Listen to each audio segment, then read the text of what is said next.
السلام علیکم دوستو، اسلامی ادوار چینل پہ آپ سب کو خوش آمدید کہتا ہوں۔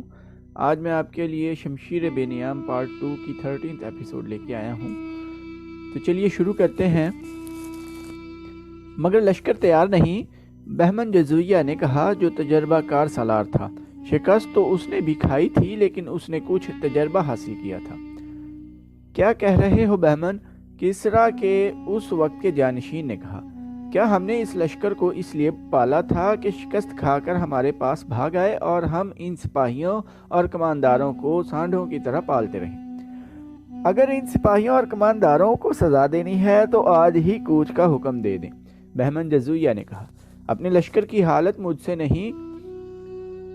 اس نے اپنے لشکر کی جو کیفیت بیان کی وہ مورخوں اور بعد کے جنگی مبصروں کے الفاظ میں یوں تھی کہ فارس کی اس جنگی طاقت کے پرانے اور تجربہ کار سپاہیوں کی بیشتر نفری مسلمانوں کے ہاتھوں 4-5 جنگوں میں ماری جا چکی تھی، یا جسمانی لحاظ سے معذور بلکہ اپاہج ہو گئی تھی۔ خاصی تعداد جنگی قیدی تھی اور لشکر کے جو سپاہی اور ان کے کمانڈر بچ گئے تھے وہ ذہنی طور پر معذور نظر آتے تھے۔ 3 الفاظ مدینہ، خالد رضی اللہ عنہ بن ولید اور مسلمان ان کے لیے خوف کا باعث بن گئے تھے۔ وہ فوری طور پر میدان جنگ میں جانے اور لڑنے کے قابل نہیں رہے تھے۔ ان کا جوش اور جذبہ بری طرح مجروح ہوا تھا۔ گھوڑوں کی بھی کمی واقع ہو گئی تھی۔ بہمن جزویہ نے دربار خاص میں بتایا کہ جو عیسائی قبیلے ان کے اتحادی بن کر لڑے تھے ان کی بھی یہی کیفیت ہے۔ مہران بن بہرام نے انہیں عین التمر میں جو دھوکہ دیا تھا اس کی وجہ سے وہ فارس والوں کے ساتھ ملنے سے انکار کر سکتے تھے، پھر بھی انہیں ساتھ ملا لیا جائے گا، بہمن جزویہ نے کہا۔ لیکن اپنے لشکر کے لیے ہزارہ جوان آدمیوں کی بھرتی کی ضرورت ہے۔ ہمیں اپنے لشکر میں نیا خون شامل کرنا پڑے گا۔ ان جوانوں کو ہم بتائیں گے کہ مسلمانوں نے ان کی شہنشاہی کو، ان کی غیرت کو اور ان کے مذہب کو للکارا ہے۔ اگر انہوں نے مسلمانوں کو صفحہ ہستی سے مٹا نہ دیا تو ان پر زرتشت کا قہر نازل ہوگا۔ ان کی جوان اور کنواری بہنوں کو مسلمان اپنی لونڈیاں بنا لیں گے۔ اتنے زیادہ لشکر کی کیا ضرورت ہے؟ مہران بن بہرام نے پوچھا۔ اطلاع تو یہ ملی ہے کہ ہر جگہ مسلمانوں کی نفری برائے نام ہے۔ ہر شہر اور ہر قلعے میں ہمارے اپنے آدمی موجود ہیں۔ شیرزاد نے کہا، اس وقت وہ مسلمانوں کی ملازمت میں ہیں، لیکن انہیں جب پتہ چلے گا کہ فارس کی فوج نے شہر کا محاصرہ کیا ہے تو وہ اندر سے قلعے کے دروازے کھول دیں گے۔ بہمن جزویہ نے شیرزاد کی بات پوری کرتے ہوئے کہا، تم جھوٹی امیدوں کے سہارے لڑائی لڑنا چاہتے ہو۔ مجھے اطلاعیں ملتی رہتی ہیں مسلمان اپنے مفتوح اور محکوم لوگوں کے ساتھ اتنا اچھا سلوک کرتے ہیں کہ ان کے ساتھ کوئی آدمی بے وفائی نہیں کرتا۔ اگر فاتح اپنے مفتوح کی جوان اور حسین بیٹیوں کی طرف آنکھ اٹھا کر بھی نہ دیکھے اور اس کی عزت اور اموال کو تحفظ دے تو مفتوح ایسے فاتح کے ساتھ کبھی بے وفائی نہیں کرے گا۔ نہ صحیح، شاہی خاندان کے کسی فرد نے کہا، اتنے زیادہ لشکر کی بھی پھر بھی ضرورت نہیں۔ یہ ان سالاروں سے پوچھیں جو مسلمانوں سے شکست کھا کر آئے ہیں، بہمن جزویہ نے کہا۔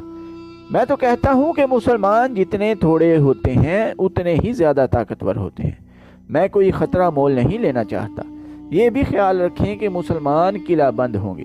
انہیں زیر کرنے کے لیے ہمارے پاس 10 گنا نفری ہونی چاہیے۔ میں اپنی جوابی کارروائی کو فیصلہ کن بنانا چاہتا ہوں۔ یہ خیال بھی رکھو کہ ہم ایک دن میں مقبوضہ شہر مسلمانوں سے واپس نہیں لے سکتے۔ مسلمان جہاں مقابلے میں جم گئے وہاں ہمیں مہینوں تک باندھ لیں گے۔ اس عرصے میں خالد رضی اللہ عنہ اپنے لشکر کے ساتھ واپس آ سکتا ہے۔ اس کے واپس آ جانے سے صورتحال بالکل ہی بدل جائے گی۔ اگر ہمارے لشکر کی نفری کم ہوئی تو اس جنگ کا پانسا پلٹ سکتا ہے۔ ہم لشکر تیار کر کے اسے کئی حصوں میں تقسیم کریں گے اور ایک ہی وقت ہر جگہ حملہ کریں گے۔ کیا خالد رضی اللہ عنہ کے خاتمے کا کوئی انتظام نہیں ہو سکتا؟ کسریٰ کے جانشین نے پوچھا۔ یہ انتظام بھی میرے پیش نظر ہے، بہمن جزویہ نے کہا۔ دیکھ بھال کے لیے میں تیز رفتار گھوڑ سوار ہر طرف پھیلا دوں گا۔ خالد رضی اللہ عنہ جدھر سے بھی آئے گا مجھے اطلاع مل جائے گی، میں اسے عراق سے دور روک لوں گا۔ بہمن جزویہ کو وسیع اختیارات مل گئے۔ اس نے اپنے لشکر میں ان سپاہیوں کو زیادہ ترجیح دی جو مسلمانوں سے لڑ چکے تھے۔ اس کے ساتھ ہی نئی بھرتی شروع کر دی۔ نوجوانوں کو ایسا بھڑکایا گیا کہ وہ ہتھیاروں اور گھوڑوں سمیت لشکر میں آنے لگے۔ عیسائیوں کو زیادہ مراعات دے کر فوج میں شامل کیا گیا۔ عیسائی قبیلوں کے سرداروں کو مدائن بلایا گیا اور انہیں بتایا گیا کہ خالد رضی اللہ عنہ اپنے لشکر کو عراق سے نکال لے گیا ہے اور جو مسلمان فوج پیچھے رہ گئی ہے اسے یہیں ختم کرنا ہے اور زندہ بچ رہنے والے مسلمانوں کو صحرا میں بھٹک بھٹک کر مرنے کے لیے چھوڑ دینا ہے۔ بنی تغلب سے اب یہ توقع نہ رکھو کہ وہ تمہاری لڑائی لڑیں گے۔ عیسائی قبیلے بنی تغلب کے ایک سالار نے فارس کے سالاروں سے کہا، ہم ایک بار پھر وہ دھوکہ نہیں کھانا چاہتے جو ایک بار کھا چکے ہیں۔ عین التمر سے مہران بن بہرام اپنی ساری فوج لے کر بھاگ نہ آتا تو مسلمان وہیں ختم ہو جاتے۔ ہم اپنی لڑائی لڑیں گے، ہمیں مسلمانوں سے اپنے سردار عقا بن ابی عقا کے خون کا انتقام لینا ہے۔ ہم تمہاری مدد اور تمہارے ساتھ کے بغیر مسلمانوں کو شکست دے سکتے ہیں۔ کیا تم اپنی لڑائی الگ لڑو گے؟ بہمن جزویہ نے پوچھا۔ کیا ایسا نہیں ہوگا کہ مسلمان ہم دونوں کو الگ الگ شکست دے دیں؟ لڑیں گے تمہارے دوش بدوش ہی، بنی تغلب کے سردار نے کہا۔ میری عقل میرے قابو میں ہے، ہمارا دشمن مشترک ہے، ہم تمہارے ساتھ ہوں گے لیکن تم پر بھروسہ نہیں کریں گے۔ ہمیں خالد رضی اللہ عنہ کا سر چاہیے۔ خالد یہاں نہیں، مہران بن بہرام نے کہا، وہ جا چکا ہے۔ جہاں کہیں بھی ہے، عیسائی سردار نے کہا، زندہ تو ہے۔ ہم پہلے اس کے ان دستوں کو ختم کریں گے جو یہاں ہیں، پھر ہم خالد رضی اللہ عنہ بن ولید کے پیچھے جائیں گے۔ وہ خود آ جائے گا، وہ دستوں کی مدد کو ضرور آئے گا، لیکن یہاں موت اس کی منتظر ہوگی۔ یہ مسلمان جاسوس مدائن میں عیسائی بن کر شاہی استبل میں نوکری کرتا رہا تھا، اس لیے وہ عیسائیوں میں گھل مل گیا تھا۔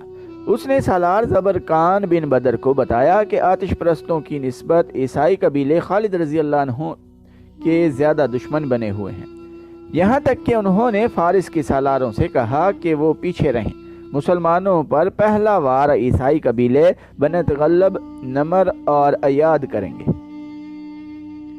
سالار زبرقان بن بدر نے مدائن کی یہ رپورٹ سنی اور اسی وقت 2 قاصد بلائے۔ انہیں کہا کہ 2 بہترین گھوڑے لیں اور اڑتے ہوئے دومت الجندل پہنچیں۔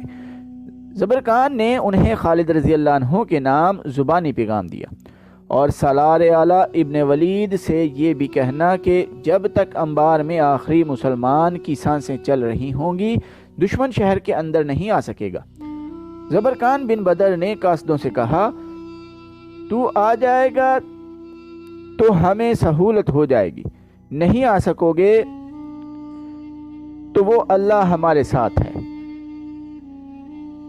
جس کے رسول صلی اللہ علیہ وآلہ وسلم کا پیغام ہم اپنے سینوں میں لیے یہاں تک آئے ہیں۔ اور ابن ولید سے کہنا کہ دومت الجندل کی صورتحال تجھے آنے دیتی ہے تو آ، اور تو اگر وہاں مشکل میں پھنسا ہوا ہے تو ہمیں اللہ کے سپرد کر، ہم اسی طرح لڑیں گے جس طرح تیری شمشیر کے سائے تلے لڑتے رہے ہیں۔ ان قاصدوں کو روانہ کر کے سالار زبرقان نے چند ایک اور قاصدوں کو بلایا اور ہر ایک کو اس کی منزل بتائی۔ ان قاصدوں کو ان شہروں میں جانا اور وہاں کے سالاروں کو بتانا تھا کہ خالد رضی اللہ عنہ کی غیر حاضری سے آتش پرستوں نے کیا تاثر لیا ہے اور وہ حملے کی تیاری کر رہے ہیں۔ پیغام میں زبرقان نے یہ بھی کہا کہ اس نے دومت الجندل کو قاصد بھیج دیا ہے، اگر وہاں سے مدد نہ آئی تو ہم ایک دوسرے کی مدد کو پہنچنے کی کوشش کریں گے۔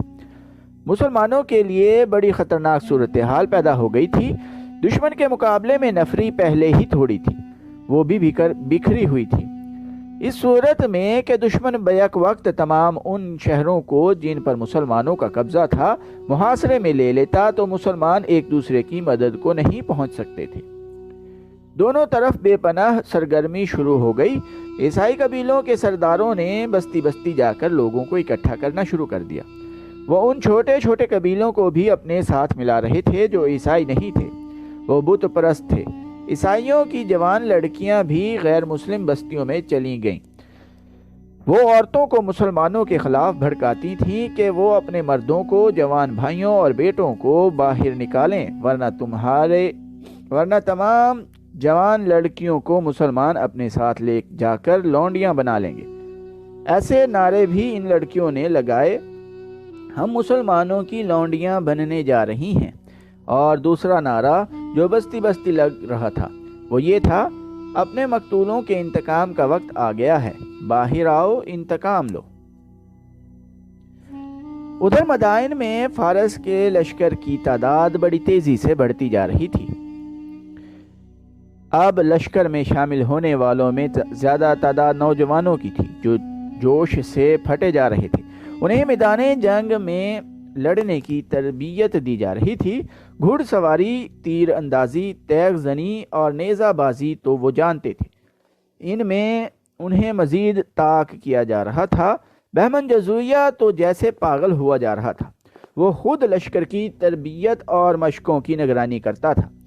اس کے ساتھی سالار اسے کہتے تھے کہ حملہ جلدی ہونا چاہیے، لیکن وہ نہیں مانتا تھا۔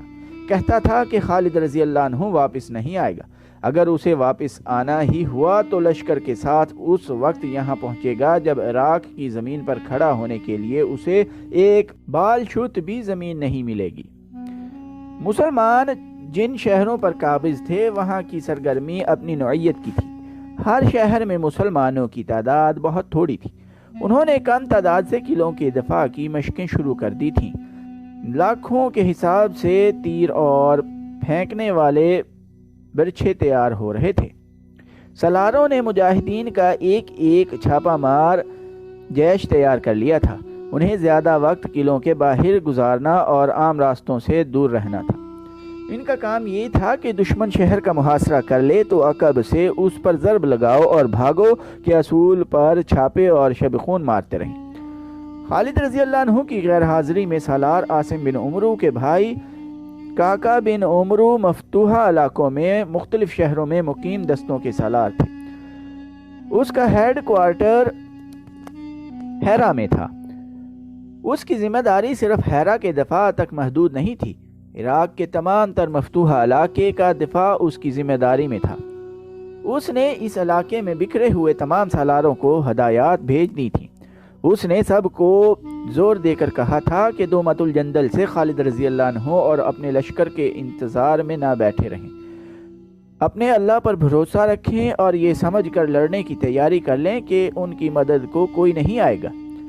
کاکا نے ایک کارروائی یہ کی کہ خالد رضی اللہ عنہ نے جو دستے دریائے فرات کے پار خیمہ زن کیے تھے ان میں سے زیادہ تر نفری کو ہیرا میں بلا لیا تھا تاکہ اس شہر کے دفاع کو مضبوط کیا جا سکے۔ کاکا کا اپنا جاسوسی کا نظام تھا۔ اس کے ذریعے کاکا کو اطلاع ملی کہ فارس کا لشکر کہاں کہاں جمع ہوگا۔ یہ دو جگہیں تھیں، ایک حسید اور دوسری خنافس۔ یہ دونوں مقام انبار اور عین التمر کے درمیان تھے۔ کاکا نے اپنے ایک دستے کو حسید اور دوسرے کو خنافس اس ہدایت کے ساتھ بھیج دیا کہ فارس کی فوج وہاں آئے تو اس پر نظر رکھیں اور فوج کسی طرف پیش قدمی کرے تو اس پر چھاپے ماریں اور اس پیش قدمی میں رکاوٹ ڈالتے رہیں، شب خون بھی ماریں۔ یہ دونوں دستے جب ان مقامات پر پہنچے تو دونوں جگہوں پر فارس کے ہراول کے دستے آئے ہوئے تھے۔ وہ جو خیمے گاڑ رہے تھے ان سے پتہ چلتا تھا کہ یہ خیمے کسی بہت بڑے لشکر کے لیے گاڑے جا رہے ہیں۔ مسلمان دستوں نے ان کے سامنے اسی انداز سے خیمے گاڑنے شروع کر دیے جیسے وہ بھی بہت بڑے لشکر کا ہراول ہوں۔ تو دوستو آج کی ایپیسوڈ ادھر ہی ختم کرتے ہیں۔ چینل کو سبسکرائب کرنا نہ بھولیے گا، لائک، کمنٹ اور شیئر بھی ضرور کیجیے گا۔ ٹائم دینے کے لیے شکریہ۔ اللہ حافظ۔